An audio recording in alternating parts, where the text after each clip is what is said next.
Pollen is a brand new 2023 horror drama. It's about this girl who is starting a new job after having graduated college and is doing her dream job. And she works in an office, which, holy hell, this is your dream job? Wow, I would aspire to more personally, but what do I know? I just am not the corporate type, I guess. But I get it.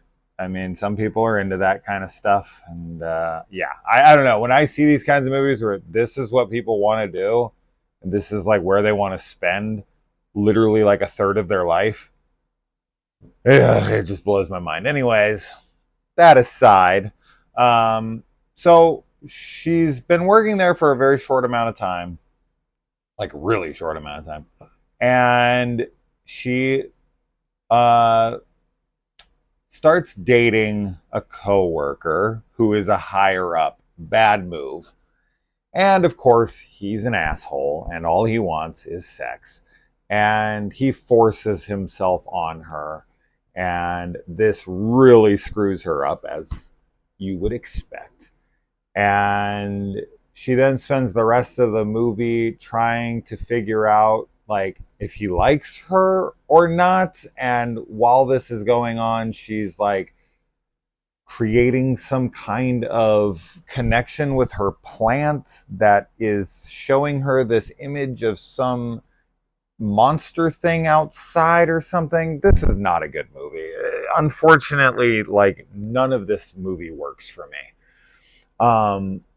Probably one of my biggest issues I had with the film was never really connecting us to why she was so obsessed with this guy, right? So you can take a film like Fresh, for instance, and the first like 20-30 minutes of Fresh with Sebastian Stan is them, the two main characters are romantically entangled, right? And you really buy into their romance. You really buy in to why she would be into him. He's super charming. They work so well together.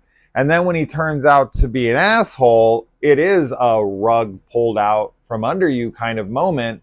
And so you're like, damn, like, how could that have happened? This and that.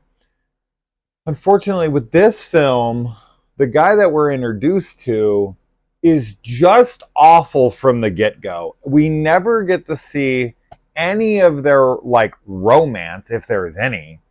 She's, yes, I get it. She's some young, bright-eyed girl who's young and impressionable, but she's graduated college. She's got to be like 22, 23, 20. Like at this point, I'm not buying that she's this naive. That like maybe if she was 18, maybe she was like super, super young, but you're still an adult. I don't know. Regardless, the guy's a piece of shit. There's no doubt about that. And I absolutely feel for her in that way because this guy's awful. And it's another thing with this film. This is one of those movies where everything seems so exaggerated, right? Everyone in her life sucks. Her sister is the only one that kind of ish is on her side, but her sister even honestly sucks most of the time. Her coworkers are horrible to her. The HR lady is just I don't know. I've never worked in a setting like this, so please enlighten me if you've worked in an office setting and absolutely everyone there is just horrible and is not a human in the slightest. That's corporate America. This is why I am like, you really want to be part of a corporation where they don't even think of you as a human being. They think of you as like, numbers. They think of you as what you can bring to the company. I just hate business. I hate the capitalist society. I hate all of that idea of like, it doesn't matter. Let's not get into that. But just the level of awfulness that every single person around her is. And she's just this like, little doe-eyed, prey in a den of lions, right? She's like a freaking little deer, and she's been thrown to the wolves or something. And I don't know, it just seems so exaggerated because there's the people just don't feel real. They feel so exaggeratively awful. So that always kind of made me roll my eyes. Like the HR chick is just, she's so egregiously awful. I know people like this exist, but every single person in her environment is like this. It's just no way, dude. Maybe, but regardless, it just didn't feel realistic. And I never connected with what the movie was trying to say. It's like, sexual harassment bad, rape bad. Okay, I got that. I think most people can agree on that. But you're not really bringing it in this artistic way that is intellectually stimulating and, doing it in some artistic way that I'm like, oh, that's profound. Oh, wow, that's a really interesting way to handle this topic.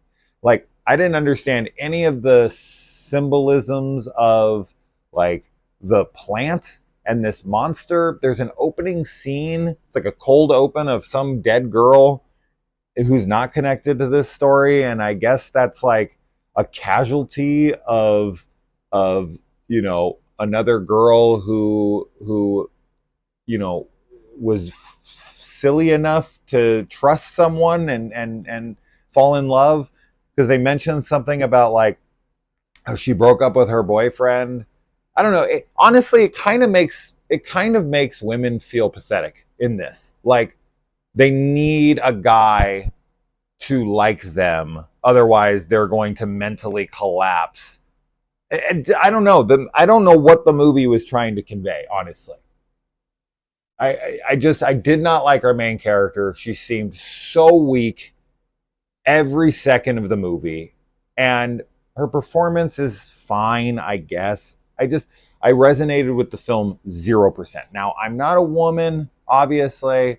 What happens to her in the film is unforgivable, but as I said, you didn't sell me. So the way this would have worked to a degree for me is if she had like a couple people around the office that were like okay to her, that seemed like normal people, and then there's the random antagonist. There's the main chick that she hates and she's at odds with, and then the main guy that she is trying to follow around.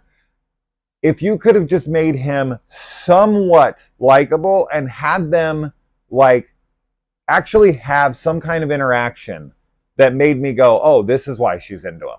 This is why she is like, hesitant about saying no to him and isn't like being super firm and kind of, sort of lets things happen. I mean, it's still awful, but it just, why is there no date or interaction in this movie where we see why she's into him and why we are supposed to believe that the whole film is surrounded around like her obsession with this guy?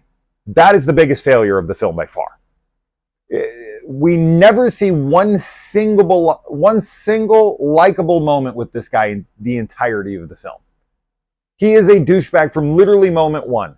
He is never cool. He is never suave. He is never romantic. He is never anything but some drunk, horny loser that is pushing himself all over, talking to her horribly. Now, I know some girls are like, I don't know why I ever liked this guy. So this might honestly be somewhat believable for some people who are like, oh my God, yeah, he was never a good guy. I don't even know why I fell for him. I just thought he was hot or something. I don't know. But as an audience, as part of the audience, I'm sitting there watching it going, I don't get why she's into this guy. Literally never once. Just give me some connection to why I'm supposed to believe she's this obsessed to the point where she's completely breaking down mentally.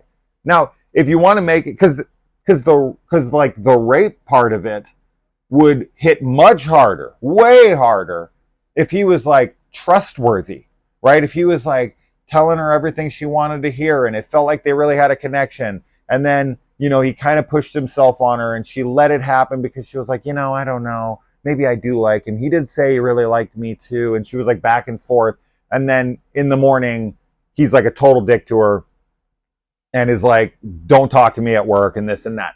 Then I probably would have been like, okay, like I want to see this guy burn, right? But I wanted to see him burn from moment one, so I just could never connect with why she was so into this guy. So that was the biggest failure of the film. And then all the metaphorical, symbolic stuff with like the pollen, she's sneezing, all this gross stuff in her hand. I can fill in like very obvious blanks there, but it just, maybe the movie's going for something deeper. I honestly don't know. It just did not work for me. So Pollen is, yeah, no, absolutely not. So, all right, I'm done.